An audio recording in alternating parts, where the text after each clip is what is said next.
Salut tout le monde et bienvenue dans votre rubrique préférée, tout ce que j'aurais aimé savoir. Aujourd'hui dans la rubrique, j'aimerais ça faire quelque chose de différent.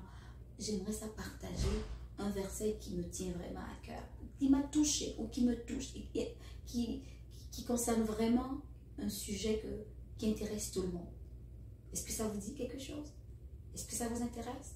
Alors, restez des notes. Allez, emmenez toute la famille. Venez, venez. Prenez votre tasse de thé, votre boisson préférée et mettez-vous à l'aise sur votre canapé. Revenez-nous après la pause. Alors, je sais que j'ai piqué votre curiosité, que nous allons parler d'un sujet assez intéressant et justement, je vais utiliser le verset dans Jean 3, verset 16. Que nous dit le verset Jean 3, verset 16? Ça dit que car Dieu a tant aimé le monde, que Dieu a tant aimé Fabienne, que Dieu a tant aimé Sophie, Daniel, Jean, peu importe votre nom, mettez votre nom, car Dieu a tant aimé Fabienne, qu'il a donné son Fils unique, afin que quiconque croit en lui, afin que si je crois en lui, je ne périsse point, mais qu'il ait la vie éternelle. Waouh! Dieu a tant aimé. Dieu a tellement aimé.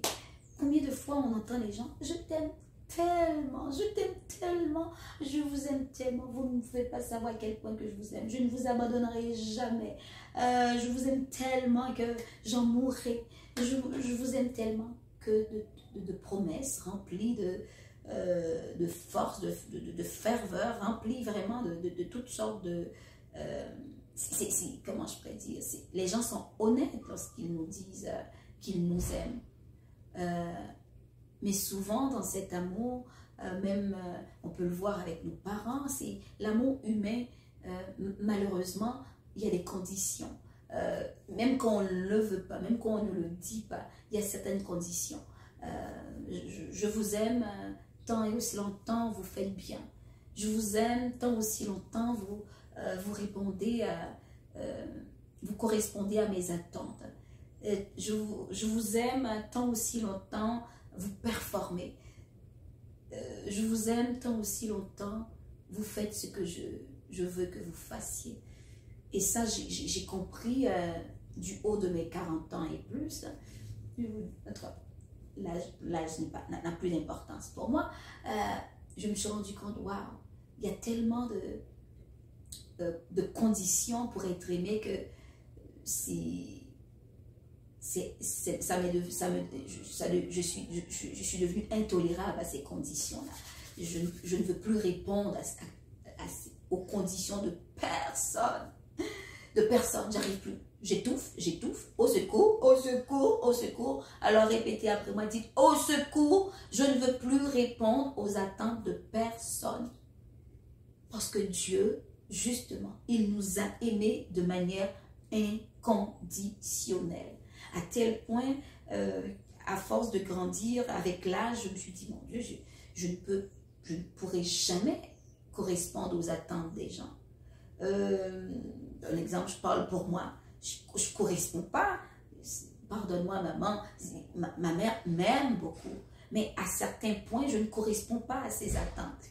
Je donne l'exemple, je ne corresponds pas à ses attentes par rapport à ma façon de m'habiller, des choses comme ça. Mais des fois, je le dis parce que ça ne me blesse pas, c'est ma mère. Mais pour d'autres, ça peut être blessant. On ne correspond pas aux attentes de nos amis. Et on ne correspond pas. Parce que des fois, on veut tellement plaire à nos amis qu'on fait tout ce qu'ils veulent.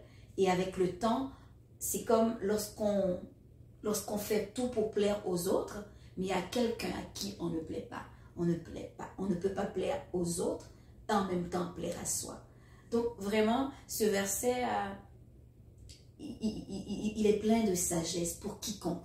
Que vous soyez adulte, que vous soyez un adolescent, que vous soyez un enfant, c'est quelque chose qu'on doit apprendre à développer, cet amour inconditionnel. Et c'est ce qu'on cherche pour grandir. Parce que l'être humain, on apprend en faisant des erreurs. On fait plein d'erreurs.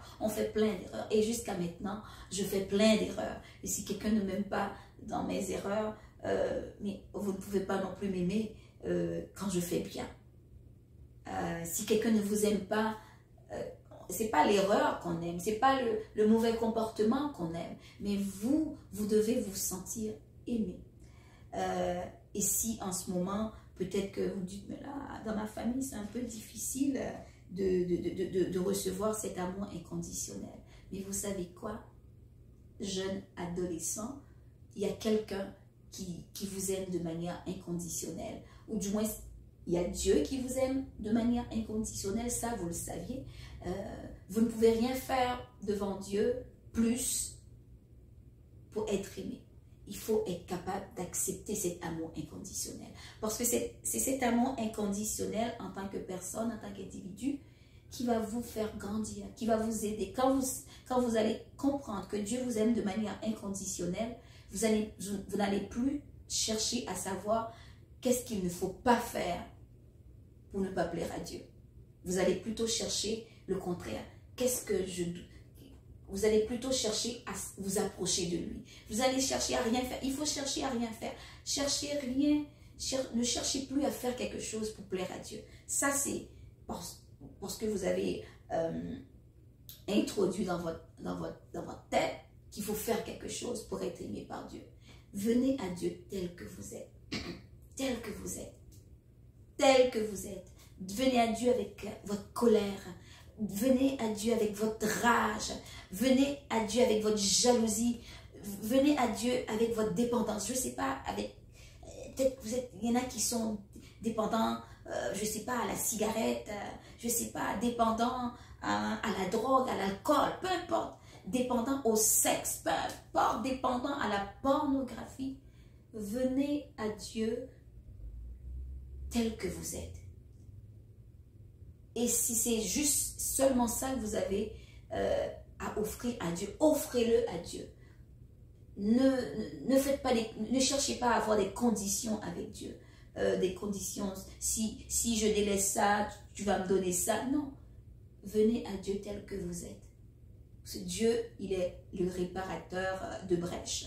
Dieu, il sait exactement le temps, le jour, exactement l'heure, la seconde où quelqu'un vous a dit une bêtise, où quelqu'un vous a blessé par une parole, où quelqu'un vous a maltraité physiquement ou émotionnellement, où quelqu'un a abusé de vous physiquement, sexuellement. Dieu, il sait tout ça. Venez à Dieu tel que vous êtes, parce qu'il vous aime de manière inconditionnelle. Avec Dieu, il n'y a pas de condition. Si vous voulez un exemple, si vous êtes né à l'église, si vous êtes né dans une famille chrétienne, et cherchez à avoir cette relation avec Dieu pour découvrir son amour inconditionnel. Tel que vous êtes. Dieu vous aime avec vos hauts, avec vos forces et vos faiblesses. Et c'est cet amour-là que moi j'ai découvert, que Dieu m'aime. Et c'est cet amour-là qui me fait grandir. Et je suis en amour avec ce Dieu-là. Je suis en amour avec ce Père-là qui m'aime de manière inconditionnelle. Qui m'aime de manière inconditionnelle, qui est capable de me dire, de me faire réfléchir sur l'auto-sabotage de moi-même. Quand je prends des mauvaises décisions qui me sabotent la vie, il est capable de me le dire avec amour. C'est ce Dieu-là que je connais. Il ne vous méprise jamais. Il ne vous méprisera jamais. Il ne vous détestera jamais pour quoi que ce soit. Dieu vous aime de manière inconditionnelle. Il ne vous jugera jamais. Il vous aime, vous êtes un trésor extraordinaire aux yeux de Dieu, tel que vous êtes. Peut-être que vous êtes dans la drogue, vous êtes dans la prostitution, peut-être que vous vous êtes livré à l'impudicité, peu importe, à la masturbation, peu importe. Mais venez à Dieu, parce que derrière chaque comportement, derrière chaque attitude, il y a un besoin à combler. Vous savez quoi? Dieu, il est celui il est le seul qui est capable de combler le vide dans votre cœur. Son amour inconditionnel est capable de vous guérir, de vous combler tout ce dont vous avez manqué. Alors, si en ce moment vous vous sentez parfois qu'il faut faire des choses pour être aimé, je peux vous garantir que il n'y a rien qu'on peut faire pour satisfaire les humains. Que ce soit les membres de votre famille ou les amis, ils vont toujours en demander plus. et on va toujours vouloir faire plus. Et ça, c'est anxiogène. Ça emmène l'anxiété, ça emmène la dépression parce qu'on ne satisfera jamais assez un être humain. Même nous-mêmes, on n'arrivera jamais à se satisfaire. Mais Dieu, lui, il est capable de venir combler le vide dans notre cœur. Il est capable de nous satisfaire parce qu'il nous aime de manière inconditionnelle. Dieu va vous aimer. Dieu vous aime tel que vous êtes. Il ne va pas vous aimer plus parce que vous allez faire plus de choses. Il vous aime. Alors moi je veux que vous puissiez vivre que vous puissiez baigner dans cet océan d'amour inconditionnel. Et cet amour inconditionnel va vous porter dans cette période qui est l'adolescence, qui peut être parfois un petit peu chaotique pour certains, dans cette période qui parfois peut porter à confusion pour certains, mais dans la confusion, apportez votre confusion à Dieu, il connaît tout ça. Il a créé le monde à partir du chaos, et le monde, à chaque fois que je pose mes yeux autour de moi, je suis comme un enfant, je suis toujours en extase quand je regarde autour de moi. Alors, je prie Dieu pour que celui ou celle qui me regarde aujourd'hui, qui puisse découvrir ce Dieu qui aime de manière inconditionnelle. Et quand vous allez découvrir l'amour inconditionnel de Dieu, vous allez cesser de correspondre aux attentes des autres. Vous allez cesser tout simplement de rentrer dans des moules qui ne vous correspondent pas. Vous allez vraiment commencer à vivre la vie que Dieu a mis dans votre cœur de vivre. Alors sur ce, je vous souhaite de vivre cet amour intense, cet amour inconditionnel, cet amour extraordinaire, c'est-à-dire tout simplement, avec nos imperfections, Dieu nous regarde de façon inconditionnelle. Il nous aime de manière inconditionnelle, avec nos forces, avec nos qualités, avec nos défauts, avec nos faiblesses. Sur ce, je vous aime. Vive l'amour inconditionnel. Prenez soin de vous. À la prochaine.